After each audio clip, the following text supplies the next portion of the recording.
Bonjour à tous, je suis ravie de vous retrouver pour notre vidéo du mercredi. Alors je l'avais presque en nocturne avec cet horaire d'hiver. Alors aujourd'hui j'ai envie de vous parler respiration. Alors qu'est-ce que c'est bien respirer? Déjà j'aimerais vous poser une petite question. Là vous êtes devant votre vidéo, devant votre écran. Où se positionne votre langue quand vous êtes comme ça dans une situation au repos?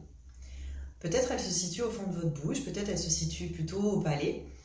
Alors on va essayer de voir un peu ce qui est la façon optimale de respirer pour que notre corps et notre cerveau fonctionnent au mieux. Quand je respire, l'organe qui me permet de respirer en situation de calme, c'est mon nez. Donc pour pouvoir respirer par le nez tranquillement, j'ai besoin que ma langue elle soit placée au palais, juste positionnée là derrière mes dents du haut.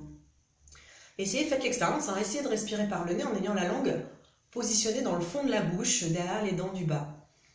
Vous allez voir que déjà en plus de faire une grimace, c'est pas très évident. Ça veut dire que c'est pas fait pour ça tout simplement. Donc on va respirer avec la langue collée au palais et une respiration par le nez et une respiration ventrale, c'est-à-dire qu'on emmène l'air jusqu'en bas. On va aller pousser là le diaphragme. On va emmener l'air bien jusqu'en bas pour faire gonfler toute la cage thoracique, le ventre et même là sur les côtés dans le côté du dos. Qu'est-ce qui se passe quand je respire avec la langue qui est positionnée en bas? Déjà, on l'a vu, c'est pas facile de respirer par le nez, donc je vais respirer par la bouche. L'information que je donne à mon cerveau, c'est qu'il y a un danger ou un stress.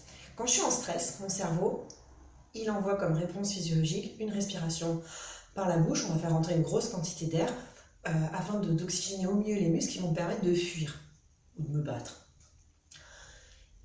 Et la respiration reste haute là.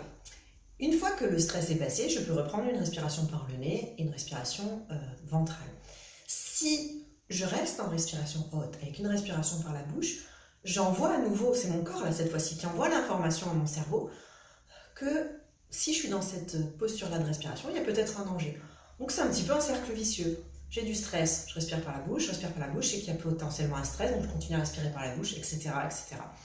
D'où l'importance en fait de bien respirer, c'est-à-dire avoir une respiration vraiment par le nez. Moi je le vois souvent ici quand je vais faire des tests de réflexe à des personnes, que ce soit des enfants ou des adultes. Des fois je leur dis, vous avez respiré là?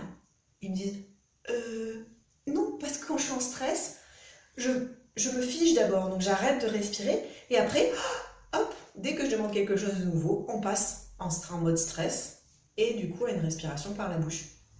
Donc voilà, bien respirer, c'est aussi mieux utiliser ses capacités cognitives et apaiser tout son système nerveux, donc se retrouver plus zen dans toutes les situations. Donc une bonne respiration, ça sert à ça. Je vous invite à faire de vos petits exercices, c'est de tester ma langue au palais, une respiration par le nez qui vient gonfler jusqu'au bas du ventre. Bonne pratique, respirez bien, à bientôt. Je voulais vous parler du contrôle de la tête, et ce sera la semaine prochaine. Je vous embrasse fort, à très vite.